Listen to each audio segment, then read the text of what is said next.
Eruvin, Dafain Tet Amud Aleph, bonjour à vous tous.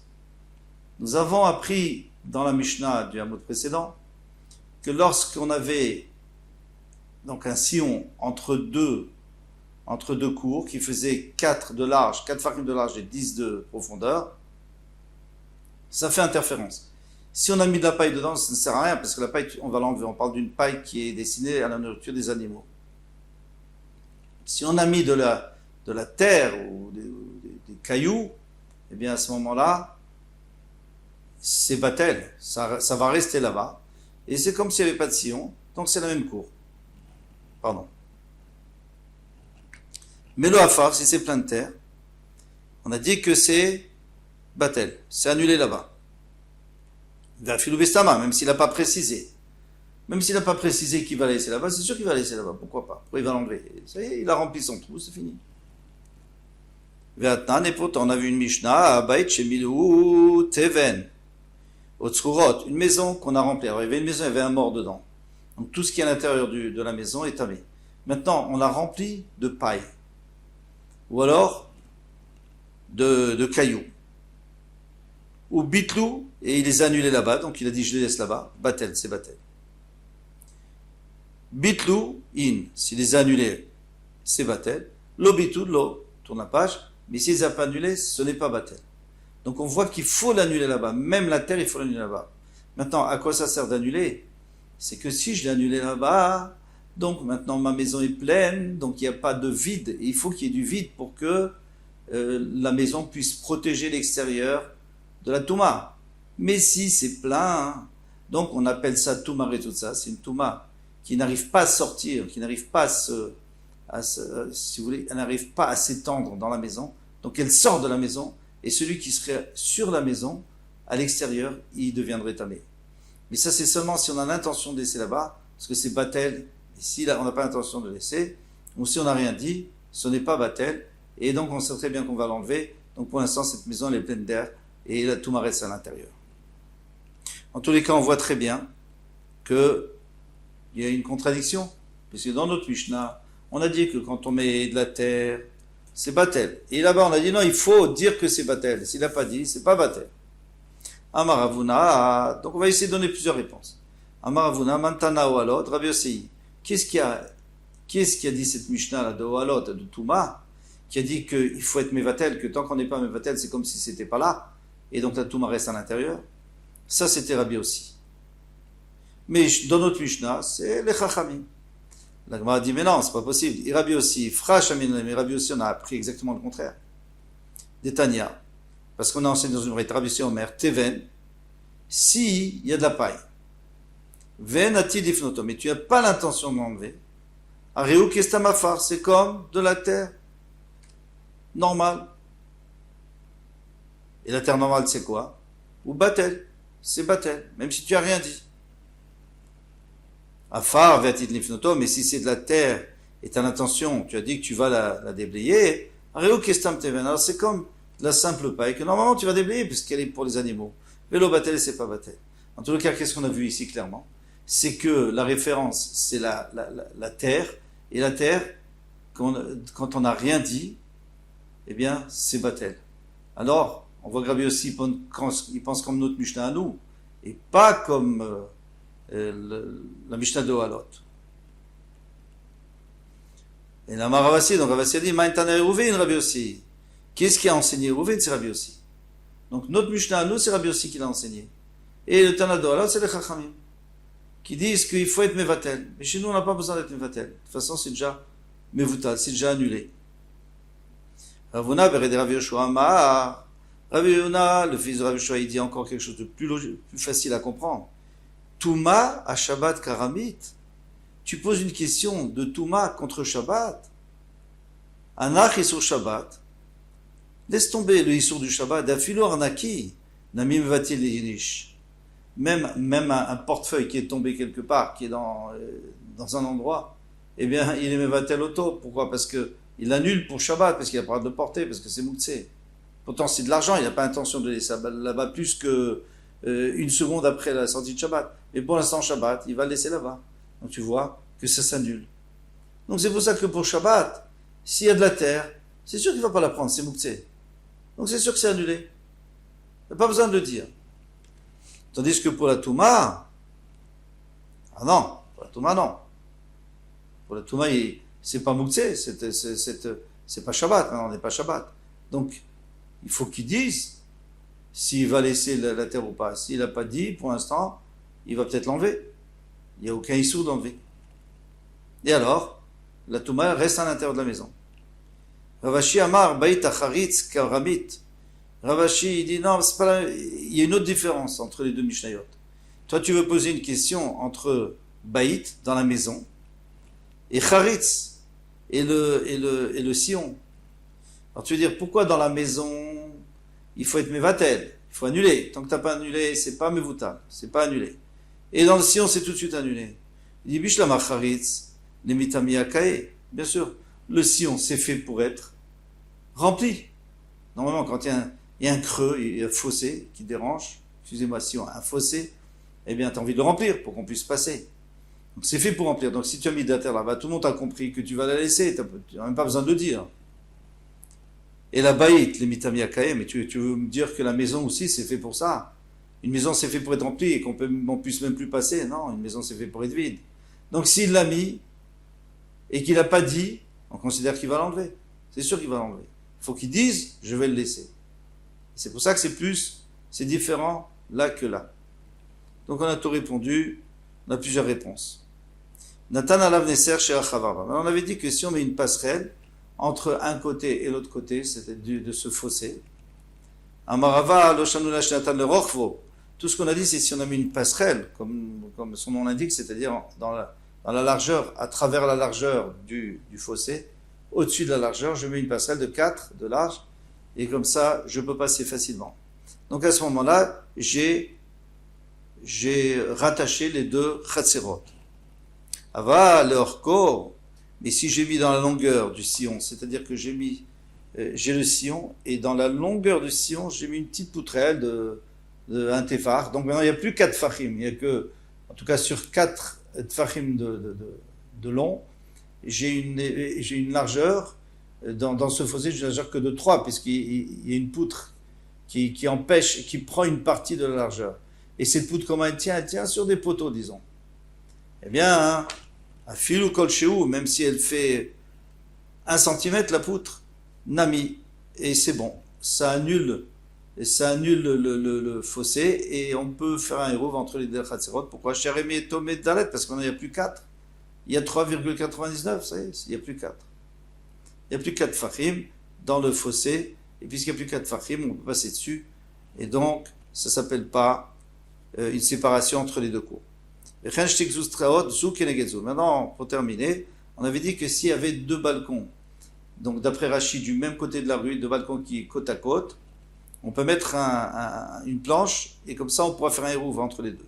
Amarava, Ade Amrat, Zukenegezu, In. Ce que tu as dit, c'est si c'est l'une qui est vraiment à égalité avec l'autre. Zushilo Kenegedzu, lo. Mais si ils ne sont pas à égalité. Alors comment il explique Rachid? Il dit qu'il y en a une qui sort plus que l'autre. Très difficile à comprendre ce Rachid, encore une fois. Il vient Rabbi Akiva Iger, il dit pourquoi tu dis ça? Dis comme Rabbi Yonatan, c'est beaucoup plus facile. Parce que si on dit comme Rabbi Yonatan, que c'est en face, hein, une dans les chiffres pairs, une dans les chiffres impairs. Donc si elles n'arrivent pas, elles ne sont pas en face de l'autre, bien c'est normal que on peut pas faire de hérouve entre eux, puisque on peut pas mettre une passerelle, ou alors il faut le mettre en biais, mais le mettre en biais c'est délicat, quelqu'un voudra pas traverser, il risque de tomber. Tandis que d'après Rashi, il faut dire qu'à partir du moment où il y en a une qui sort plus que l'autre, eh bien, on n'a pas le droit de mettre une passerelle, ça sert à rien de mettre une passerelle en tête. Pourquoi? Difficile à comprendre, sauf si on utilise le pshat de un des mefarshim qui dit qu'il faudrait dire que la maison aussi, elle sort plus. Donc, c'est-à-dire qu'il y a 2 maisons côte à côte, mais il y en a une qui sort beaucoup plus, et c'est pour ça que la passerelle aussi, et c'est pour ça que le balcon sort aussi plus. Mais si on regarde le balcon de droite et le balcon de gauche, en fait, ils sont pas du tout, ils sortent, puisque le balcon de gauche est beaucoup plus enfoncé, et de droite, il sort plus. Donc pour mettre une passerelle, il faudrait mettre en biais. En biais, on ne met pas de passerelle, encore une fois. Alors je reprends. Mais si elles ne sont pas l'une en face de l'autre, c'est pas bon. Nami.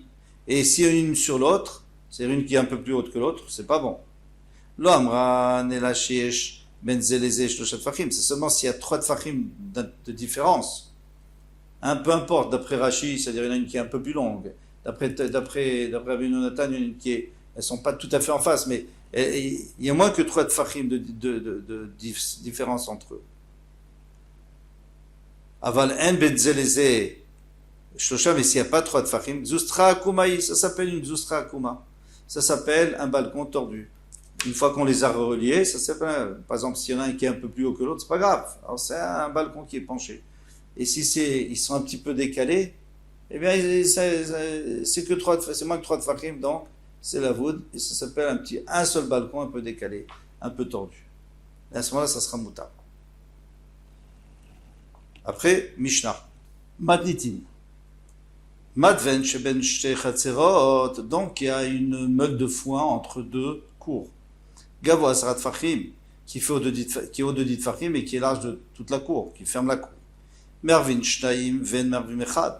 Donc on peut faire 2 hérouves, on est obligé de faire un hérouve dans chaque cour. On ne peut pas faire un hérouve tout en même temps, pour la bonne raison que ça a été séparé en 2, les 2 cours sont séparés. Et maintenant chacun peut apporter sa bête pour manger de son côté, pour manger le foin. Maintenant si le foin est descendu de Ditfachim, parce que pour l'instant il faisait Ditfachim de haut, maintenant il est descendu plus bas, alors là, eh bien il n'y a plus de Mechitza, donc c'est un problème. Mervim Echad, Ven Mervim Shtayim.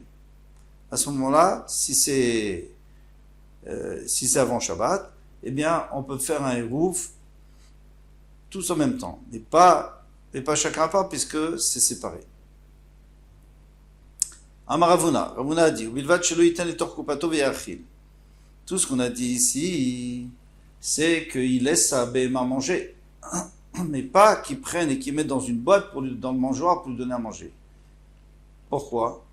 Parce que s'il laisse sa béma manger, et combien elle va déjà manger? Parce que pour que les 2 chatzerot pendant Shabbat deviennent un seul chatzer, et là ça posera un problème. Parce que si on a fait chacun son hérouve et que maintenant ça devient une seule chatzer, alors ça veut dire que maintenant les gens d'en face n'ont pas participé à mon hérouve, donc ils ne peuvent pas porter chez moi.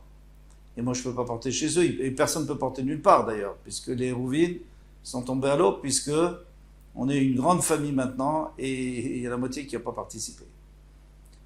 Par contre, si ils ne mangent pas partout, ils mangent moins que 10 amotes de large, ça s'appelle une porte. Donc c'est pas grave, s'il reste des 2 côtés, il reste un petit muret, et qu'au milieu il y a moins que 10 amotes de large, ça c'est pas grave. Or, une béma va pas manger tellement en un Shabbat. Par contre, s'il met dans le mangeoire, peut-être qu'il va mettre plus que ce qu'elle peut manger, et là ça risque d'être un problème.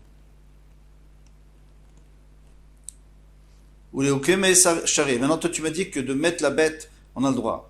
Moi, je vais t'apporter une preuve que non. Vermar, de la diriger pour manger, ça, on lui permet.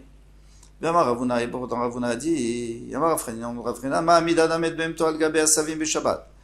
a le droit de déposer sa bête, ou de diriger sa bête pour brouter dans les champs, bien qu'en vérité, on n'a pas le droit d'arracher de l'herbe. Brouter de l'herbe, Shabbat, mais on n'a pas le droit de la diriger vers un endroit, vers une meule de foin qui est destinée, par exemple, à la construction et qui est mouksé. Alors pourquoi? Parce que les herbes, c'est pas un problème. Je ne risque pas d'arracher des herbes, parce que c'est un issue de Shabbat, d'arracher des herbes pendant Shabbat, c'est un issue de la Torah, pardon. Tandis que de lui donner du mouksé, c'est midra banane, alors je risque de prendre et de lui donner. En tous les cas, on voit qu'on n'a pas le droit de prendre et de donner. Pourquoi? Parce que c'est mouksé. Alors chez nous, c'est pas mouksé, mais il y a un autre problème. C'est on n'a pas le droit de la déposer devant. Pourquoi? Parce que si je la dirige là-bas, je risque de l'aider, de prendre et de lui donner. Et c'est mouktsé. Chez nous aussi, il y a une histoire de Rabbanan. Pourquoi? Parce que si je lui donne, eh bien, peut-être qu'après, ça va manquer. Et on va rentrer dans un problème de portée dans une khatser qui est pas merouévet, mais des Rabbanan, c'est assaut. Donc, il m'a répondu Kaim là, Be'apa, Ve'azla, Ve'achla. Non. Il faut pas la tirer là-bas. Il faut te mettre devant elle pour qu'elle puisse pas aller autre part et qu'elle soit obligée d'aller. Mais en réalité, toi, tu la touches pas.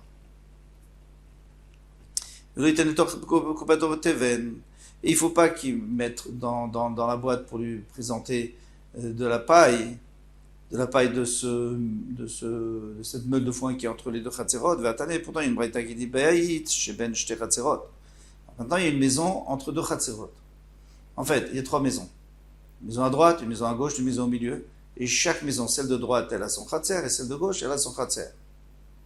Maintenant, dans la maison du milieu, au milieu de la maison, il y a un mur de foin.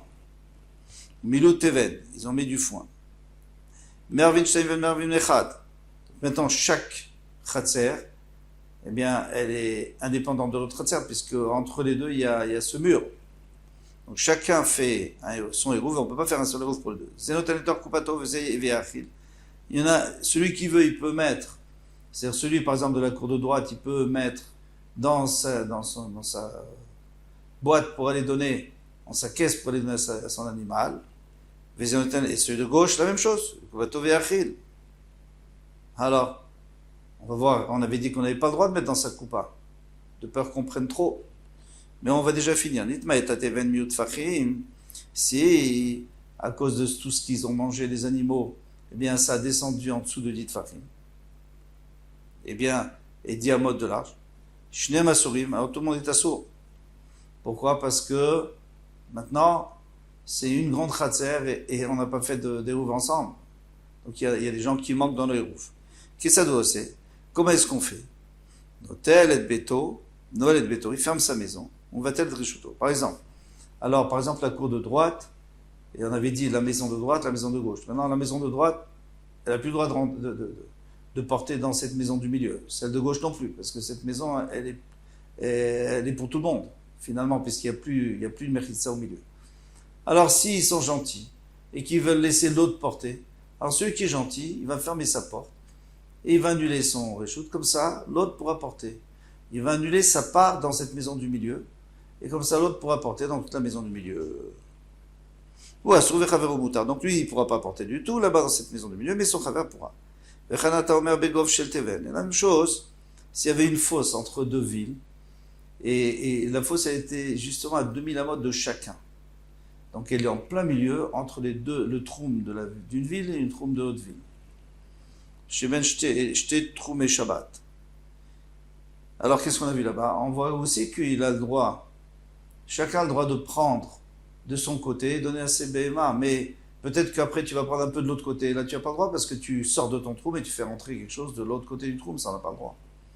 On voit qu'on ne craint pas. En tous les cas, au début de la Braïta, on avait vu mes fourrages, que chacun devra le mettre dans sa boîte. Et on n'a pas peur qu'il en prenne trop et que ça diminue la hauteur et qu'après il continue à porter parce qu'il ne réalise pas. Alors pourquoi dans notre Gemara, nous, on a dit qu'on n'a pas le droit? Ravuna. Après, Baïd qui va Deika. Alors ils ont répondu, les Talmidim, ils ont dit Baïd Deika Tikra. Ici on parle d'une maison. Hein, la Braïta, on parlait d'une maison, entre deux maisons, eh bien il y a un toit, il y a un plafond.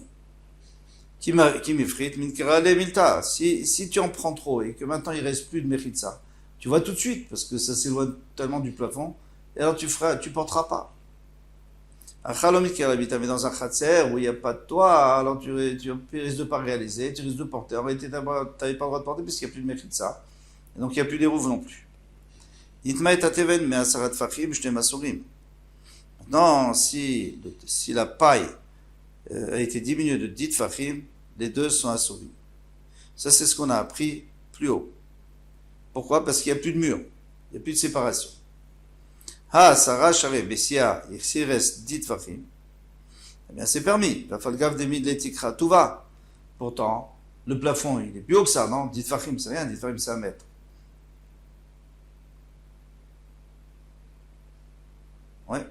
eh bien le plafond il fait 2 mètres, 2 mètres 50. Et vous vous rappelez qu'on avait vu qu'il y avait une marloquette, et tu avais Bethilel, est-ce que ça doit arriver jusqu'au plafond ou ça ne doit pas arriver jusqu'au plafond? Eh bien ici on voit très bien, clairement, que ça ne doit pas arriver jusqu'au plafond. Donc c'est une question pour celui qui disait que ça doit arriver jusqu'au plafond. Shmamina, mechitzot shel magiot letikra. Shman mechitzot, je peux dire ici que même si ça n'arrive pas jusqu'au plafond, c'est une bonne mechitza, puisqu'elle a dit tfachim, c'est tout.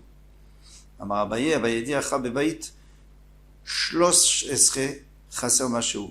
C'est une maison qui fait que 13 tfachim de haut et un peu moins. Donc maintenant le mur qui arrive, le mur de paille qui arrive à 10 tfachim, il est à moins que 3 tfachim, moins que 3 tfachim du plafond, ça s'appelle la voûte. Alors on sait que moins que 3 tfachim d'air, c'est comme si ça n'existait pas, et c'est comme si ça touchait le plafond, donc il n'y a pas de problème. Ravuna beradav Yoshua, Ravuna beradav Yoshua, il est encore plus méki. Lamar, afilutema bebayit asara. Tu peux même dire que la maison elle fait que 10 tfachim de haut. Veteven, et la paille, il n'y en a pas pour 10, il n'y a pas 10 tfachim. Tourne la page. Teven shiva ou masheu. Il y a 7 tfachim et un petit peu. Dechol pachot mishlosha kilavut nabi. Alors qu'est-ce que je dis? Je dis moi j'ai mon toit qui est mon plafond à 10 tfachim, j'ai mon mur qui arrive à 7,1, et bien certes qu'il y a moins que 3 tfachim entre les deux, ça s'appelle la voûte, c'est comme s'il y avait 10 tfachim de haut, et ça touche le plafond. Bishlama le Abaye aïnou de katan eme asara. Alors d'après Abaye qui lui disait que la maison elle faisait 13, un peu moins que 13, et alors c'est pour ça qu'il y a écrit Measara, il y a écrit qu'il ne faut pas que ça descende, que le mur de paille descende au-dessous de 10. Il a les Ravuna Bereder Yeshua Maïme Asara, mais d'après lui, Ravuna Bereder Yeshua qui dit que le mur il peut faire 7,1. Alors c'est pas moins que, c'est beaucoup moins que 10. Pourquoi tu dis que dès que c'est moins que 10, c'est pas bon? Alors répond Mitorat Asara. Ici on parle de Mitorat Asara. Torat Asara, c'est-à-dire d'une halakha de 10. La halakha de 10, c'est que 7,1 c'est 10.